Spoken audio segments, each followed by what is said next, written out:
Na Parque Aricok, estava um ambiente diferente e recebi visita de diferentes escolas.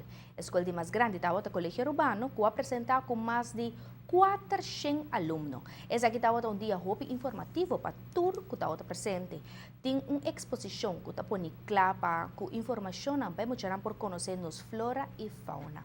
Depois, junto com o Park Rangers, eu vou na 30 e parque e por a passa de roinan e conhecer natureza vivo. Pa un siman largo, escola avanzada visita Parque Aricok. Esa aquí estaba un día informativo pa Hopi Mucha. En total, 408 mucha ave na Parque Nacional Aricok.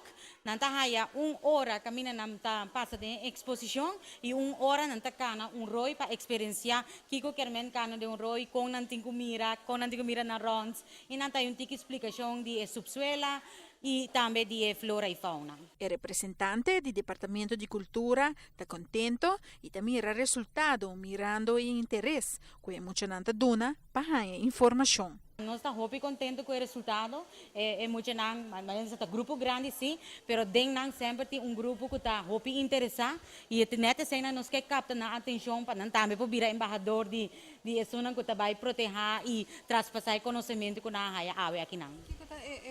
Tema.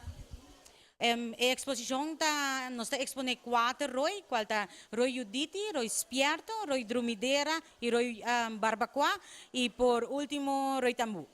Tem 5 escenarios de diferente información de naturaleza de parque. Es aquí para compartir que jovenan. A Expo está partir em 5 secções. Nós está dando primeiro bote informativo, está dando explicação básico de herói, onde está com largo está, 4 não que queda surrond, etc. Então depois tem 4 bote informativo mais, está começar com a fonte de água e a pedra não que botar de herói aqui, está seguir com a flora e fauna e parte de história oral. Nós está é muito importante para dar atenção nessa aqui, está rescatar memória de grande. De caso que senhora Olinda Rasmein e por último como grupo de investigação nós está dando uma sugerência e que é dever de cada de nós que está viva aqui na Aruba que nós temos para proteger e conservar nossa natureza.